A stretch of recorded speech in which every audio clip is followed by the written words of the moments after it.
जे हनु मला बेले सत कहे से अरुण साहू आज शुणुली भाषण मत भल लगे कारण से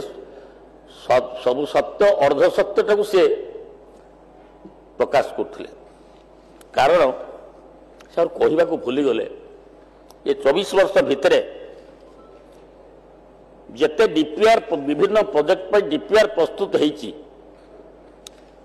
उड़ीसार इंजीनियरिंग द्वारा होती कि सबू से बाहर डीपीआर तमिलनाडु डीपीआर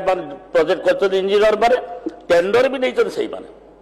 काम एपर्यंत होनी जब 100 कोटी टेंडर होती जाकि काम सरला को मात्र 1000 कोटी पहुंच जाए आप निजे जानी ओडिशा गोटे हूँ कृषि प्रधान राज्य कृषक पर सब निर्भर करती मध्यम धरण प्रोजेक्ट हो कि बड़ प्रोजेक्ट हो कि छोट प्रोजेक्ट हो प्रोजेक्ट को से पूर्णांग करने केतेबेले विगत 24 वर्ष सरकार रे केतेबेले चाहिना जदि से चाही थांते आपन को गोटे टोटाल आपन रिपोर्ट मागिबे महानदी होची हमर माँ महानदी होची हमर जीवन रेखा महानदी होची हमर प्राण केंद्र माइनस महानदी ओडिशा जे बिग जीरो कहि परिबे कि 24 वर्ष भितर छत्तीसगढ़ केते केते बड़ डैम सबू पानी को अटके दौची बर्तमान देखिए वर्षा ऋतु महानदी खाली बाली देखा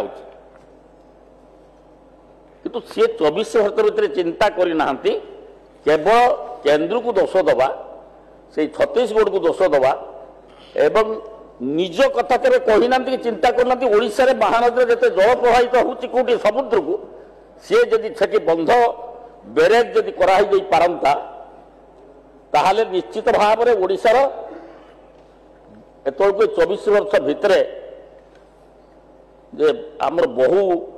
आरी बंध निर्माण कराई जल को रक्षा करा पारि था एथर आम मुख्यमंत्री 2 मास से दायित्व नहीं जल ही जीवन धारण मुख्य उपादान विशेषकर कृषि उत्पादन क्षेत्र में जलसेचन प्रमुख भूमिका ग्रहण करिथा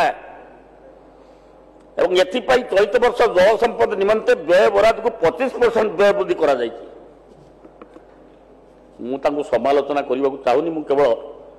किसी सजेशन देवा चाहूँगी